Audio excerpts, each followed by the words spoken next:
Hello, আজও আপনাদের সামনে এলাম একটা অন্যরকম, যেটা হলো যে যদিও আমার সাবজেক্ট না, তবু আমার মনে হয় যে সামাজিক দায়িত্ব, সোশ্যাল দায়িত্ব এবং এটা আমার দায়িত্বের মধ্যেই পড়ে।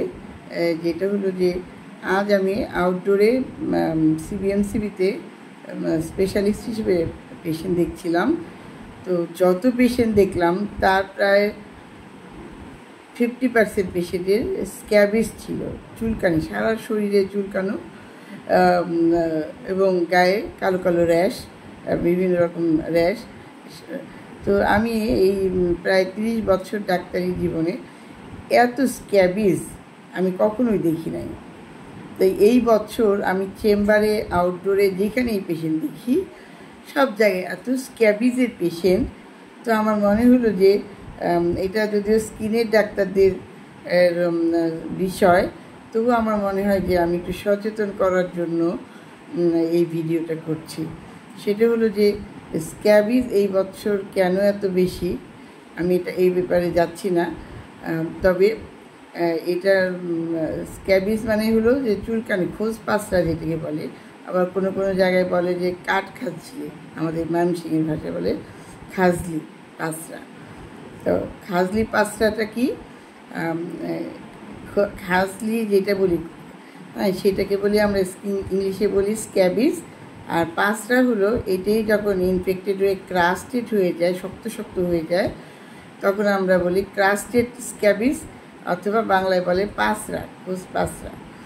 তো এইটা সাধারণত হাতে, পায়ে, গলার এবং হাতের চিপায়, পায়ের আঙুলের ফাঁকে, হাঁটুতে, সব জায়গায়, পেটে, সব জায়গায় হয়। আর শিশুদের বেলায় কিন্তু মাথায়ও হতে পারে বা মুখেও হতে পারে। আর এটা সব বয়সীদের হতে পারে, তবে শিশু, ইয়াং বাচ্চা এবং বয়স্কদের যদি হয় তাহলে এটার কমপ্লিকেশন অনেক বেশি হয়। শিশুদের যদি হয়, ওদের চুলকায় অনেক বেশি, ওদের চামড়ার ত্বক থাকে নরম এবং এতে অল্পতেই স্কিন ব্রেক হয়ে যায় এবং ইনফেকশন হয়ে যায় এবং সেলুলাইটিস হয়, অনেক সময় চুলকানি হয়ে পুজ হয়ে যায়। আবার বয়স্কদের কিন্তু ইমিউনিটি কমে যায়, তখন কিন্তু চুলকানি হলে ম্যালনিউট্রিশন থাকে, ডায়াবেটিস যদি থাকে তাদেরও কিন্তু ক্রাস্টেড অর্থাৎ পাঁচরা হয়ে যায়, হ্যাঁ, বড় বড় হয়ে যায় এবং ওগুলোর মধ্যে এবং এইটা যে জীবাণুটা দেওয়া হয় ওইটাকে বলি সার্কোপ্টাইল মাইট। এবং এইটা হলে পরে সারাদিন চুলকায়, তো রাতে আরও বেশি চুলকায়, যার জন্য পেশেন্টরা ঘুমাতে পারে না, সমানে চুলকাতে থাকে। এবং সামাজিক হলো যে লোকজনের সামনে চুলকানি যাদের হয় তাদের এম্বারেস হয়ে যায়, আর মানুষের সামনে চুলকানোটা একটা লজ্জার ব্যাপার বলে আমরা মনে করি। তাছাড়া রাতে ঘুম নষ্ট হয়।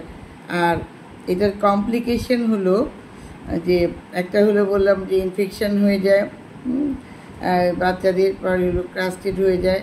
আর পরবর্তীতে সিস্টেমিক যেটা, সেটা হলো post infection streptococcal infection, AGN আমরা বলি, কিডনি ডিজিজ হয়, নেফ্রাইটিস হয়।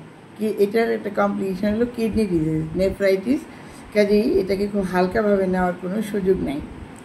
আমার প্রেগনেন্ট যারা তারা তো ঘুমাতে পারেন না, বিশ্রাম নিতে পারেন না। আমার প্রেগনেন্ট পেশেন্ট যারা আসেন বা সব ধরনের পেশেন্ট যারা আছেন, নন প্রেগনেন্ট, সবার মধ্যে এবারে অনেক বেশি দেখতে পাচ্ছি ঘুমাতে পারেন না, বিশ্রাম নিতে পারেন না।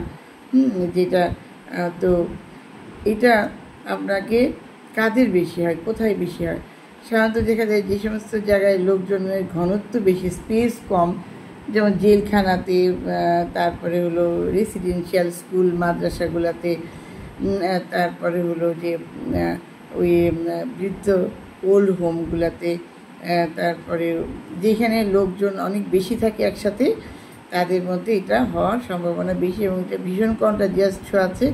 একজনের থাকলে ধরেন কোনো বাচ্চা হোস্টেলের থেকে আসলো, তার থেকে তার পুরো পরিবারের হবে, সেই পরিবারে কেউ বেড়াতে আসলো বা তারা আবার অন্য জায়গায় গেলেন, সেখানেও এটা দিয়ে হবে।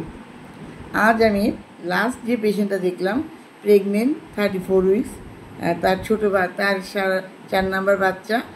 ওনার স্বামী একজন মাদ্রাসার উদ্যোক্তা, একজন মাদ্রাসার মালিক বলা যায়, ওনার নিজস্ব একটা মাদ্রাসা আছে।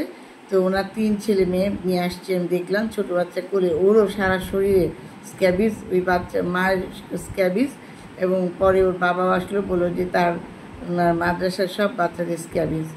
তো আমি বললাম যে আপনাকে আমি একটু সচেতন করে দিই, কেন এটা হচ্ছে, আপনার বাচ্চারও তো ভদ্রলোক হয়ে তখন বললেন যে হ্যাঁ। তো আমি যেটা হলো আমাদের এখন কী করতে হবে এইটা কিন্তু ইন্ডিভিজুয়াল ট্রিটমেন্ট করলে, যে যার অসুখ বা যেই জায়গায় চুলকাচ্ছে শুধু সেই জায়গাতেই দিলেই হবে না, এটা কিন্তু ভালো ট্রিটমেন্ট আছে। ক্রিম আছে, সলিউশন আছে, খাবারের ওষুধ আছে, আমি আর নাম বলতে চাচ্ছি না। তো ওগুলি প্রেগনেন্টের জন্য কোনটা দিব আর নন প্রেগনেন্টের জন্য কোনটা দেবো সেটারও ভাগ আছে। তো আমরা একদম গলা থেকে, আমরা বলি যে রাতে পুরো কাপড় খুলে গলা থেকে পা পর্যন্ত পুরোটাতে দিবেন। আর বাড়ির অন্যান্য যারা আছেন, যাদের আছে এবং যাদের নাই, তারাও সবাই একই সময় দিবেন। দিয়ে পরদিন 8 থেকে 12 ঘন্টা পরে ভালো করে গোসল করবেন এবং সব কাপড় চোপড়, বিছানার চাদর সহ, ঘরে যে পর্দাটা আপনি রেগুলার ধরবেন ওই পর্দা সহ আপনি গরম পানি দিয়ে ওই ডিটারজেন্ট পাউডার দিয়ে ধুয়ে এবং রোদ্রে শুকাইতে হবে। রোদে একই সাথে রোদ্রে ভালো করে শুকাতে হবে, বিছানা সব শুকাতে হবে এবং প্রয়োজনে 1 সপ্তাহ পরে আবার দিতে হবে। তবে ভালো হয়ে যাওয়ার পরেও কিন্তু চুলকানি প্রায় 15 দিন বা 1 মাস পর্যন্ত থাকতে পারে। হ্যাঁ, কাজেই স্কিন ড্রাই হয়ে গেলে তখন একটু ময়েশ্চারাইজার লোশন দিতে হবে। তাই দিবেন, 7 দিন পরে আবার দিবেন। আর থাকার পরে চুলকানির ওষুধ আপনি আরও 15 দিন 1 মাস খাবেন। আর মাদ্রাসার শিক্ষকদেরকে বলছি, বা স্কুলের বা রেসিডেন্সিয়াল তাদেরকে বলছি, যদি আপনারা শুনে থাকেন তাহলে এই ওষুধের কিন্তু দাম খুব বেশি না। আপনারা স্কিনের ডাক্তারদের কাছ থেকে জেনে যাবেন, বলে দিবে যে একই সময়ে সব বাচ্চাদেরকে দিবেন, আপনারা নিজেরাও নেবেন। যারা তাদেরকে বাচ্চাদেরকে লুক আফটার করে তারাও একদম পুরো যারা আছেন সবাই দিবে। বাচ্চাদের কাপড় চোপড় ধুয়ে ফেলবে, বিছানার চাদর টাদর, ইভেন ওদের বই খাতার যে জায়গাগুলো ওগুলো পর্যন্ত রোদে দিতে হবে। দিয়ে 7 দিন পরে আবার দিবেন। আর 1 মাস পর্যন্ত ওদেরকে একটু চুলকানির জন্য বিভিন্ন রকম অ্যান্টিহিস্টামিন ওষুধ এগুলো খেলে ভালো হয়ে যাবে।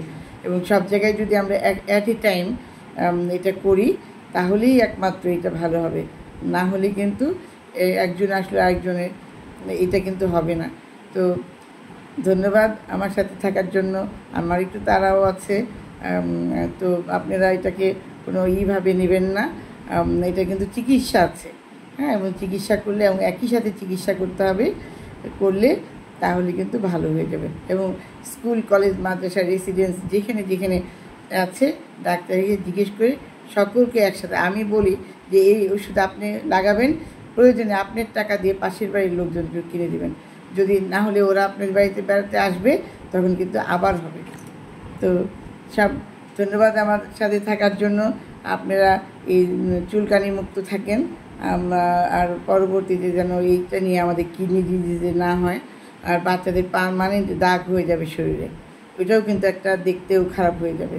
হ্যাঁ, তো ভালো থাকবেন, চিকিৎসা করবেন, আর দূরত্ব বজায় রাখবেন, যতটুকু সম্ভব খোলামেলা জায়গায় থাকার চেষ্টা করবেন। ধন্যবাদ।